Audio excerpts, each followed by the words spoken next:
Hello everyone. आज है 30 जनवरी और आज इस वीडियो में हम बात करने जा रहे हैं Indian railway finance corporation limited के बारे में। देखिए, कल इस शेयर का डेब्यू हुआ है। कल इसका डेब्यू हुआ और डेब्यू होते ही गिरावट आई। कल इसका आईपीओ निकला था और गिरावट आई है क्योंकि आईपीओ अगर हम देखें तो ज्यादा अट्रैक्टिव नहीं था। मुश्किल से 3.5 गुना ही सब्सक्राइब हुआ था। और आखिरी दिन मैंने खुद बताया था, आईपीओ के अप्लाई करने से पहले मैंने बोला था कि अगर आप लिस्टिंग गेन के लिए इसको सब्सक्राइब कर रहे हो तो ये वो आईपीओ नहीं है जिसको आपको सब्सक्राइब करना चाहिए। मैंने कहा था कि लिस्टिंग गेन यहाँ पर कोई बड़ा देखने को नहीं मिलेगा, हो सकता है कि गिरावट में खुले, लेकिन अगर आपने लॉन्ग टर्म पर्सपेक्टिव से लिया है तो डरने की जरूरत नहीं है। ये मैंने तब भी कहा था। इस वीडियो में हम डिस्कस करेंगे कि इंडियन रेलवे फाइनेंस कॉर्पोरेशन जब गिरावट में ओपन हुआ है तो क्या यहाँ से कोई पॉजिटिव ट्रेड लिया जा सकता है, क्या लॉन्ग टर्म में फ्यूचर है, किस प्राइस पे बाइंग करें, उन सारी चीजों के बारे में इस वीडियो में हम डिस्कस करेंगे। लेकिन उससे पहले अगर आपने अभी तक चैनल को सब्सक्राइब नहीं किया है तो प्लीज अभी इसे सब्सक्राइब कर लीजिए, क्योंकि आगे भी बहुत सारे वीडियोस हैं जो आपको काफी ज्यादा हेल्प करेंगे। उसके साथ साथ अगर आपने अभी तक मेरी टेलीग्राम चैनल को सब्सक्राइब नहीं किया तो उसको भी सब्सक्राइब करना मत भूलिएगा, लिंक आपको डिस्क्रिप्शन में मिल जाएगा। तो इंडियन रेलवे फाइनेंस कॉर्पोरेशन कल ही लिस्टिंग हुई है और कल ही गिरावट देखने को मिली है। 4.5% की बड़ी गिरावट है ये, और शेयर टूट के बिखर रहा है। यहाँ पर अगर आप देखें तो टेक्निकल रेटिंग जो है वो अभी इनकी न्यूट्रल है, क्योंकि अगर एक और चीज अगर हम देखें तो ये वो शेयर है जो एकदम से तेजी नहीं दिखाएगा। और दूसरी बात ये कि बजट डिक्लेयर होने वाला है 1 फरवरी को, तो कहीं ना कहीं एक बड़ा सा दमखम है वो बजट के ऊपर भी टिका हुआ है कि क्या हो सकता है यहाँ पर। सबसे पहले आईआरएफसी करता क्या है, इंडियन रेलवे फाइनेंस कॉर्पोरेशन करता क्या है। तो देखिए, 1986 में कंपनी अस्तित्व में आई थी और Indian railway finance corporation is public sector enterprise that is wholly owned by government of India. सरकारी कंपनी है ये। और IRFC is preliminary engage in financing the acquisition of rolling stock assets, leasing of railway infrastructure assets, and leading to entities under Ministry of Railways. Being borrowing arm of Indian Railways, IFC is responsible to raise fund for MOR that is required to produce rolling stock asset। तो देखिए, यहाँ पर एक simple अगर मैं आपको समझाने की कोशिश करूं तो रेलवेज को फाइनेंस करने का काम ये कंपनी करती है। छोटी कंपनी है लेकिन रेलवे को फाइनेंस करने का काम करती है, और जो फाइनेंस करती है वो बड़ा अमाउंट तक फाइनेंस करती है। आप देखिए, यहाँ पर अगर हम बात करने जाए तो in financial year 2029 the actual capital expenditure by Indian Railways were 1334 billion.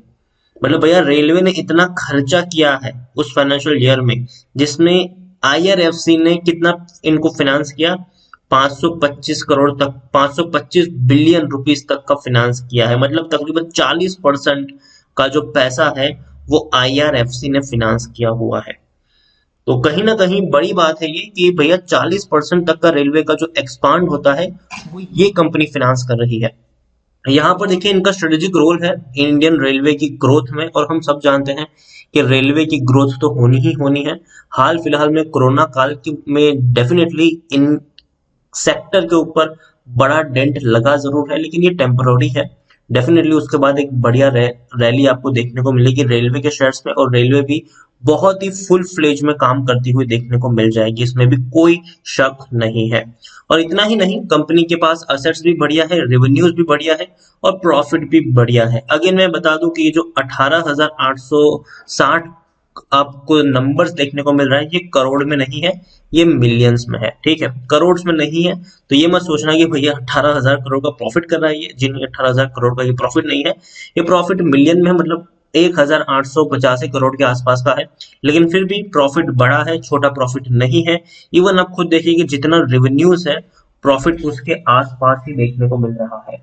मतलब इनका जो प्रॉफिट मार्जिन है वो बहुत बड़ा है, बहुत बड़ा प्रॉफिट मार्जिन है ये, इसमें कोई शक नहीं है। इनके जो असेट्स है वो क्वार्टर दर क्वार्टर, साल दर साल इंप्रूव हो रहे हैं। देखिए, टोटल असेट्स पहले आप देखिए बहुत ज्यादा थे, उसके बाद आप देखिए कितने ज्यादा अभी देखने को मिल रहे हैं। तो नंबर्स बहुत बड़ा है यहाँ पर, और ये बड़ी बात है। लिस्टिंग अगर हम देखें तो 26 रुपए का शेयर था, लेकिन बाद में अभी अगर हम देखें तो गिरावट देखने को मिली है और शेयर टूट के बिखर भी रहा ही है, इसमें कोई शक नहीं है। According to Moneycontrol user 76% लोग खरीदने की सलाह दे रहे हैं, 13% लोग बेचने की बात कर रहे हैं और 11% लोग यहाँ पर होल्ड करने की नसीहत देते हुए नजर आ रहे हैं। इनके अगर मैं शेयर होल्डिंग पैटर्न दिखाऊं तो ये इनकी शेयर होल्डिंग पैटर्न है। प्रमोटर मतलब सरकार 86.36% की होल्डिंग है। एफआईएस के पास 2.23% की होल्डिंग है। म्यूचुअल फंड के पास 2.82% की होल्डिंग देखने को मिल रही है। इंश्योरेंस कंपनी ने अभी यहाँ पर हाथ नहीं डाला है, वो लोग आराम से यहाँ पर हाथ डालेंगे जरूर कुछ वक्त में। 3 म्यूचुअल फंड स्कीम्स और 18 एफआईएस का पैसा लगा है और इंडिविजुअल इन्वेस्टर होल्डिंग 6.18% के आसपास देखने को मिल रही है। आईआरएफसी मुझे लगता है कि ये बिल्कुल रेल विकास निगम की तरह बिहेव करेगा। ये बिल्कुल रेल विकास निगम की तरह ही बिहेव करेगा। ये उसी का भाई बन के रहेगा कुछ वक्त के लिए। हो सकता है कि उसके बाद सिचुएशन थोड़ी चेंज हो जाए। और रेल विकास निगम का भी अगर आप देख लीजिएगा तो जब से इसका आईपीओ निकला था तब से लेकर अब तक ये वो शेयर है जिसको तेजी आने में वक्त लगी है। ठीक है, आई एक झटके में है। देखिए यहाँ पर 11 रुपए से सीधा शेयर पहुंचा था भैया 34-35 रुपए पर। तेजी बहुत अच्छी आई, लेकिन कितना वक्त इसने होल्ड करवा, देखिए काफी ज्यादा पेशेंस इसने टेस्ट किया है। तो इसी तरीके का जो मुझे प्राइस स्ट्रक्चर जो है वो कहीं ना कहीं आने वाले दिनों में आईआरएफसी का देखने को मिलेगा। ऐसा नहीं होगा कि शेयर हर महीने तेजी दिखाएगा और ऊपर ही ऊपर चढ़ता जाएगा, जी नहीं, ऐसा नहीं होगा। यहाँ पर ये शेयर इसी की तरह बिहेव करेगा, कुछ वक्त के लिए सेम एक ही प्राइस रेंज में फंस के रह जाएगा, फिर गिरावट भी आएगी, फिर तेजी भी आएगी, फिर गिरावट भी आएगी, फिर तेजी भी आएगी। लेकिन हाँ, तेजी आने में वक्त लगेगा इसको। तो मैं यही कहूंगा कि अगर आप नुकसान में हो, आपने आईपीओ में अप्लाई किया था, आपका आईपीओ लग गया, तो मेरे हिसाब से आपको बने रहना चाहिए। यहाँ पर डरने की अभी उतनी ज्यादा जरूरत नहीं है। कंपनी बहुत बड़ी है, बहुत ही बढ़िया कंपनी है और जिस सेक्टर से बिलोंग करती है वो सेक्टर में कभी मंदी नहीं आएगी। दूसरी बात ये कि जिन्होंने खरीदारी नहीं किया, क्या वो यहाँ पर बाइंग कर सकते हैं? तो मुझे लगता है कि जरूर, अगर आपका नजरिया 3-4 साल का है यहाँ पर, तो जरूर आप यहाँ पर बाइंग कर सकते हैं। लेकिन लेकिन टुकड़ों में ही खरीदारी करना, बहुत ज्यादा ओवर एक्साइटेड होकर किसी एक प्राइस पर एक बहुत बड़ी क्वांटिटी खरीदने की गलती मत कर लेना। अगर आपको यहाँ पर मान लीजिए कि 1000 शेयर भी खरीदने हैं तो 200 शेयर खरीदे, वेट करें गिरावट आए, थोड़ी और क्वांटिटी ऐड करें, वेट करें गिरावट आए और क्वांटिटी ऐड करें।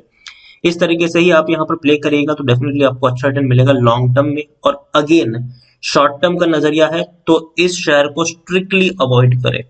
शॉर्ट टर्म में कोई बड़ा चमत्कार नहीं होने वाला है, ये शेयर आपको लॉन्ग टर्म में ही रिटर्न दिखाएगा।